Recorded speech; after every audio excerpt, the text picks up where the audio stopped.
Exchange, and it's time for news analysis, where we'll do proper analysis of news trending across the world, talking about business, talking about economic development. And I have with me the star lady of the team, Vivian. I don't. Femi, you're cracking me off this morning. That introduction there. Yeah, I mean, I'm speechless. I don't know how to answer that. I know. Glad to have you on But board. good morning, Yeah. Joe. Rainy day. Yeah. I love the weather. Oh, in Africa, that's a sign of good thing. Really? Yeah. In Africa? Or That's the belief, that's the perception. Yeah, I like that it. once it rains, it means blessings are at the corner. yeah, I like optimism. It's good. Yeah. And so, blessing is coming my way today. Mine too. And you. And our chief guest as well. Yeah. And as usual, we have Idauza in the house. Our special analyst is here. Anytime I see you here, I'm always excited. There's always this excitement. Maybe because of what you bring on board, your analysis and all that, and as usual. Glad to have you here. Always my pleasure to be here. All right. Good news. We have a good bilateral relationship between Nigeria and UAE. Yesterday I was excited, For like almost a year now, UAE has placed visa ban on Nigerians. The volume of businesses between UAE and Nigeria, a lot of Nigerians are concerned because they've not been able to travel to do. Nigerians love to do businesses in Dubai, because it's the habit for businesses, for tourism, and for other recreational reasons. Idauza, how do you feel? I'm sure you have friends in UAE, you have stake in UAE, you should be more excited. Oh yes, I was really, really very excited. In short, when that news broke yesterday, my son called and said, congratulations. Oh, great. Because, of course, I was like an important stakeholder in the UAE for him because we became very bored October, September last year, and then we have to come back to see our people because staying in the UAE and you have the pleasure of receiving your own people with fresh food every day was really exciting. Yeah. And when that ban came, of course, those privileges were almost lost, and it was not fun. Now we're happy to have that row resolved by a very excellent president. Sometime last year, when this thing started, the then Foreign Affairs Minister, Minister of Diaspora, the chairperson for the diaspora, they raised a lot of concerns, which of course for me were really challenging. That after several meetings with the UAE authorities, they came and said, well, Nigerians can travel to other countries since UAE are not opening their door. So we don't know the magic wand that the president has used this time around. But this speaks to the quality of leadership that of course is being provided. That, of course, is a man who never say die. He went in there, had this conversation. One day of this seat, the portal is open. Every flight is restored to Nigeria. And all these things in a single moment. You see, yesterday we were talking about it in the studio here, and somebody said, oh, but there was no any such indication on the president itinerary that he was going to visit the UAE. But we knew a lot would have transpired. You see, but this is the beauty of having a politician being your president. I say this every time. Since independence, Nigeria had not had the privilege of having a politician becoming their president. And this is instructive. When you look at our history, you see, after 1960, you saw Shehu Shagari in 1979, classroom teacher, not prepared. By 1999, Obasanjo came in, not prepared. We had Yaradua, came in, not prepared. They just put him somewhere and make him president. Goodluck Jonathan came in by default. Same trend. Same trend. Buhari came in, same, not prepared. Now, this is the first time you're having a president who understands how democracy works and is able to actually negotiate. Because politics is about negotiation. You know, in the Politics 101, they said politics is about who gets what, when, and how. So that suggests the ability to be able to negotiate.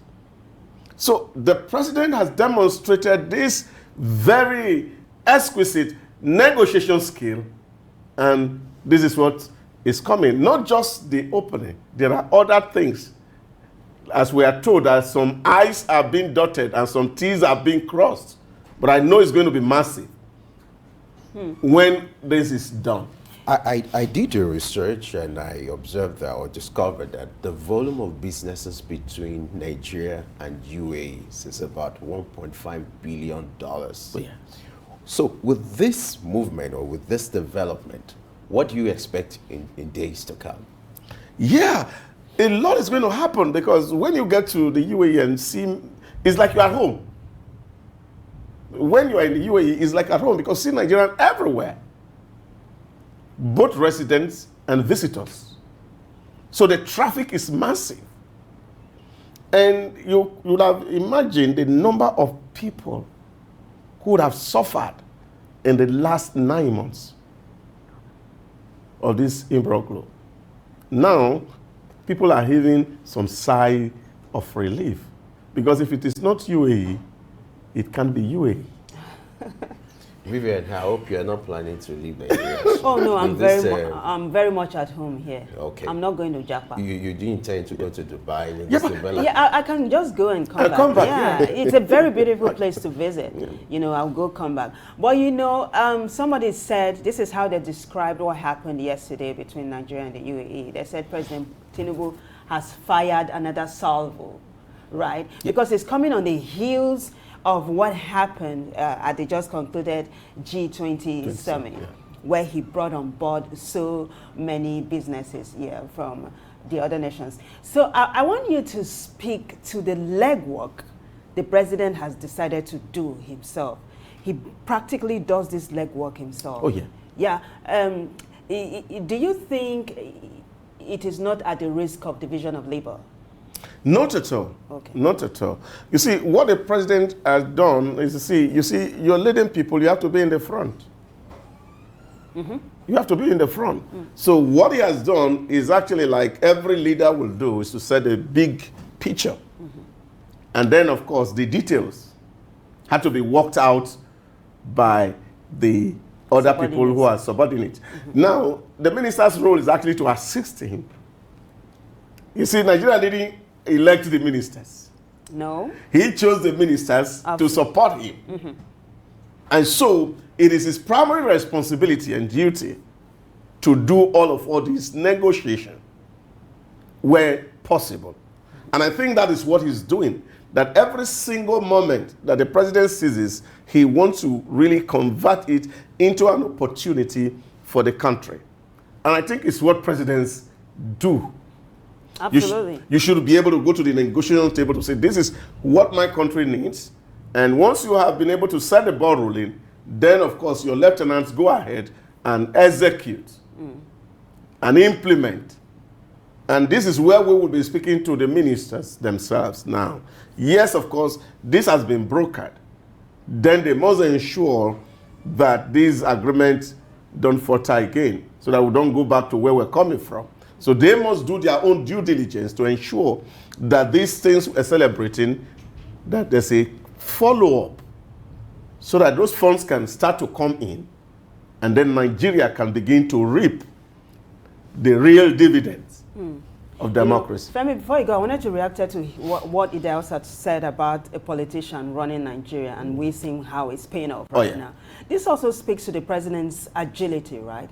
He seems to be very agile and alive and strong and silently working what he said he was going to do. Yeah. I'm saying this is just putting, how will I say it? It's silencing all of his critics who had considered he was going to be ill when he came on board, right? Yeah, and he said so.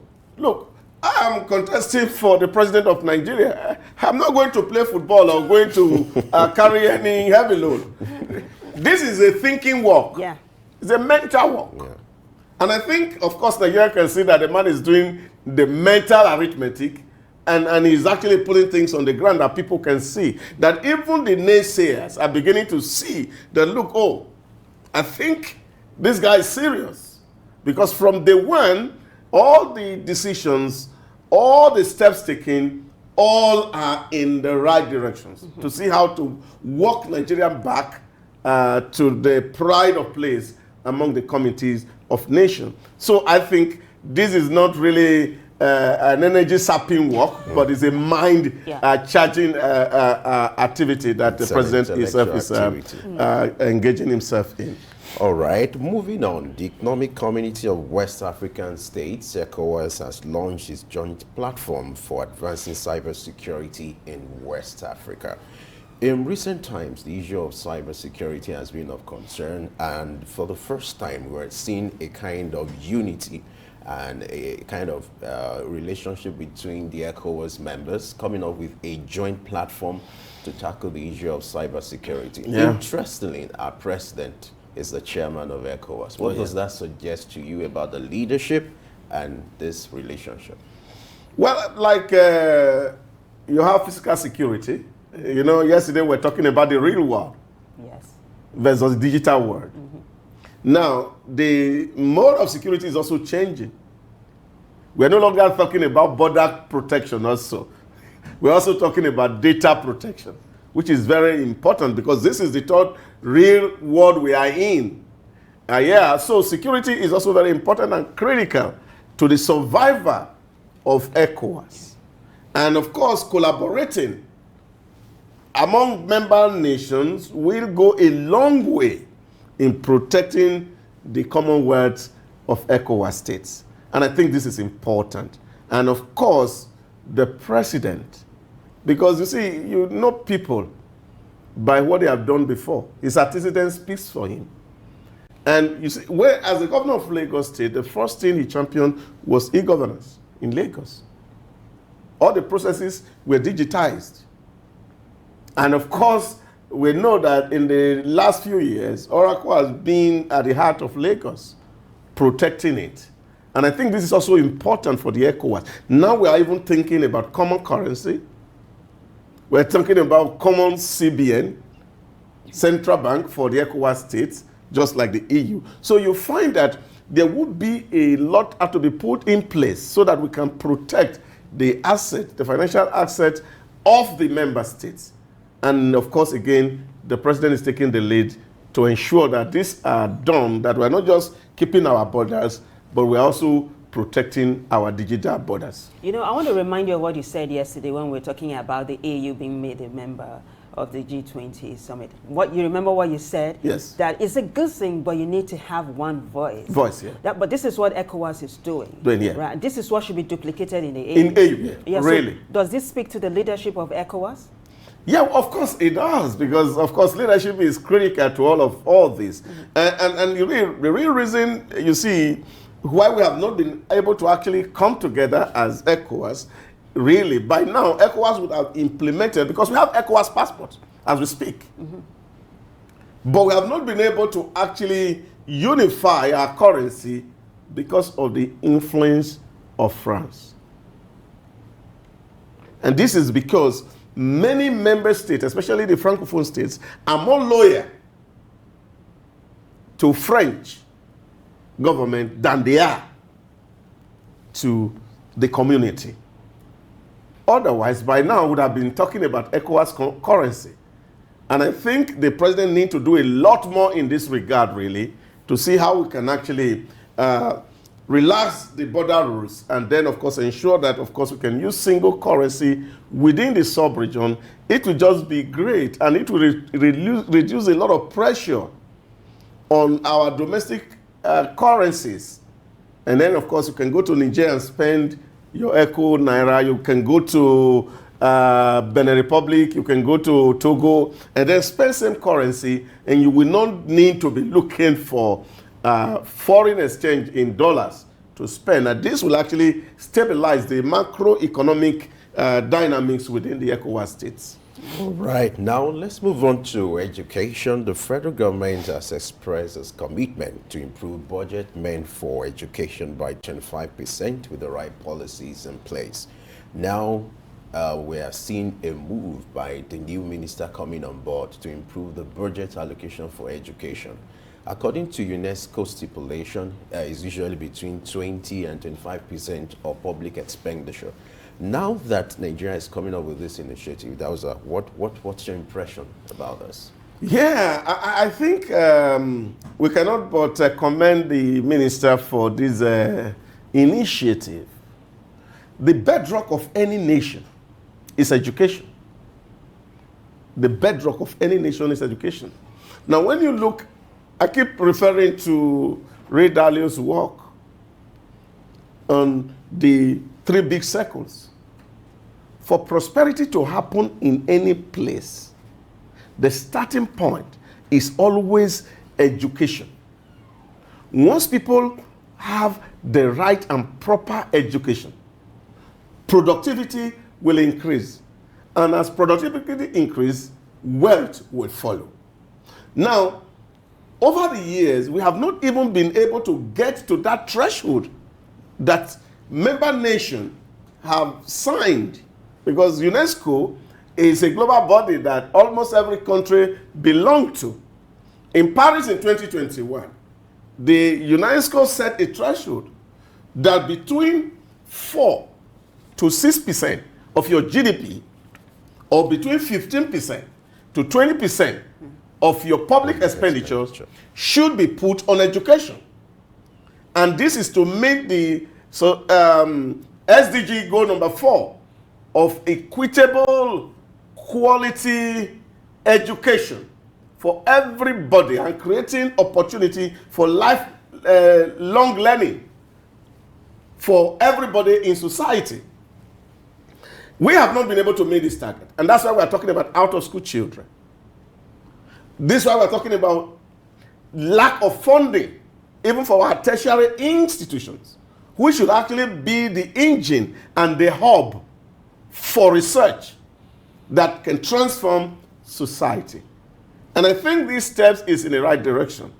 Proper funding of education will go a long way in helping us. But I will want also to suggest that the minister, we're not just going to be putting money on education, because we've seen this happen in the past, because even the little that is being put there had not been properly channeled.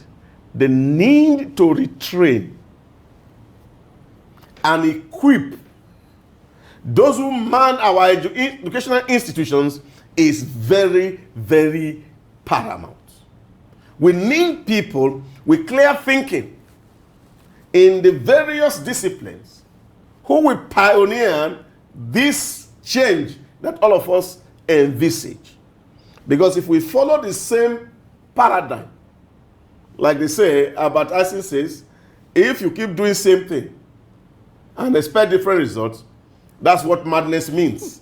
So we need to change our approach to really solving the problem of education. We need to retrain a lot of people, and we need a lot of collaborations so that people can begin to think homegrown curriculum to address our problem.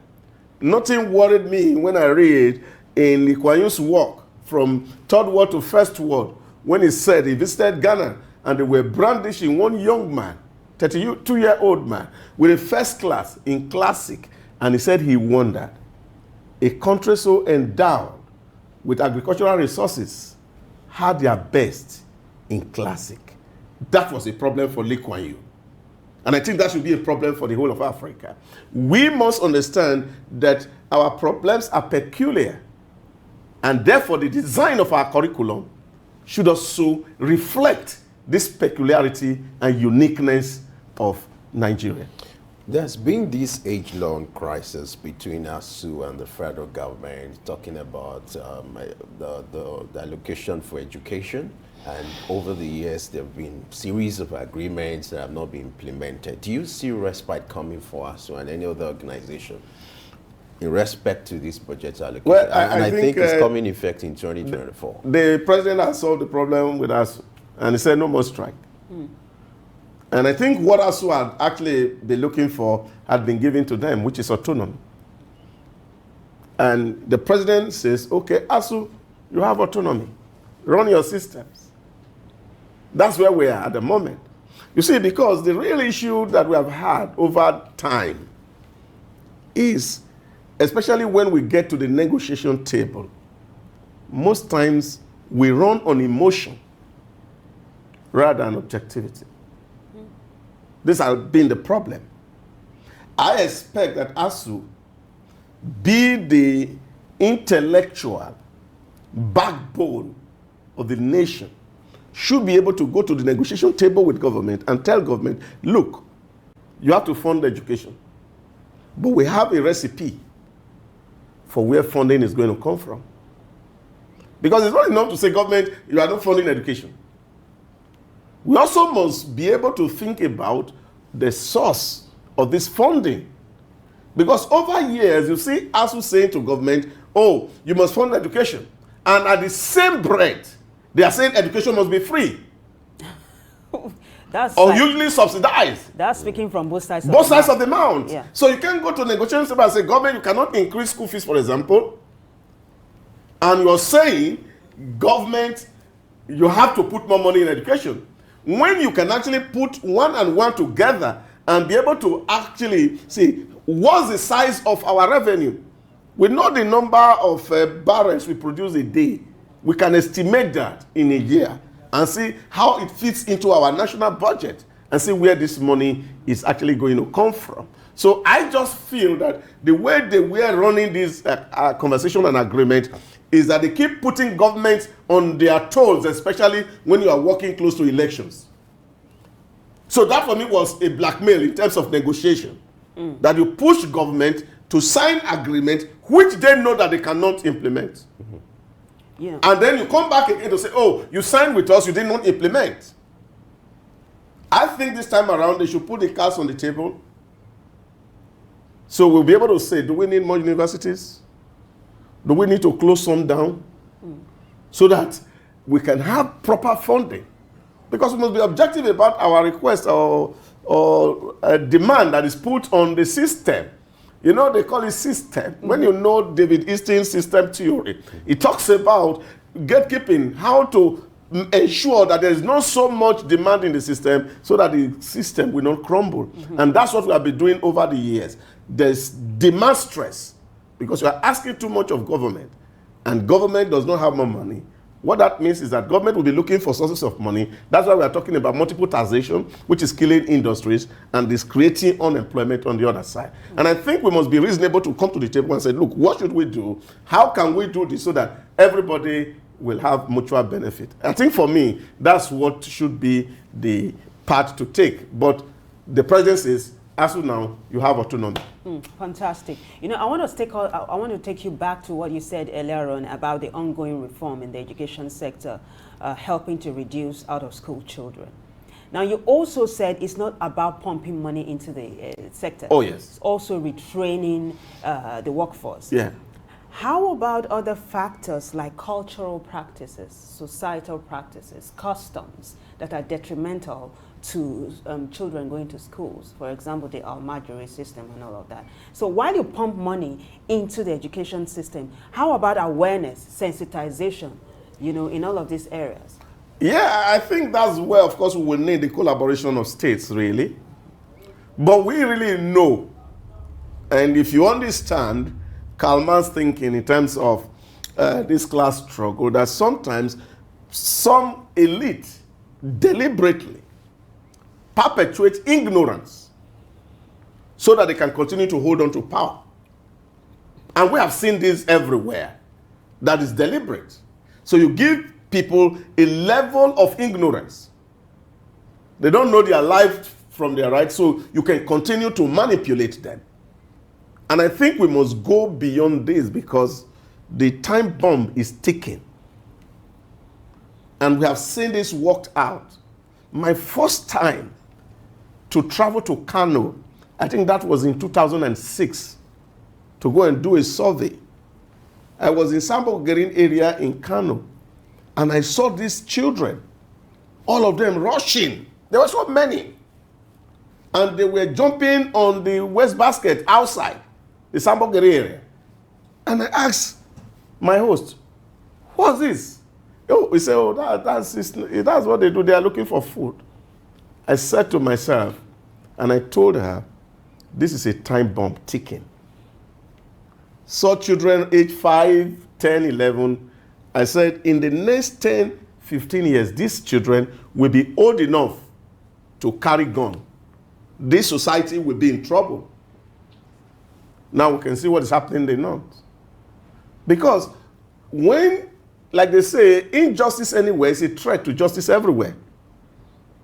A child that you have refused to train, of course, you know that you cannot sleep with your two eyes closed. And I think this is what we must realize, that we need to create an ecosystem where everybody can prosper, and then we can have our peace. All right. I wish you could talk on and on because it's always my delight having you around. Absolutely. But don't worry, you have another time tomorrow. It's a pleasure having you around, Ada. Thank you. Thank you, Femi. Yeah. Thank you, Vivian. Thank you so much. On that note, we'll take a short break, and when we return, the discussion will start. Don't go away.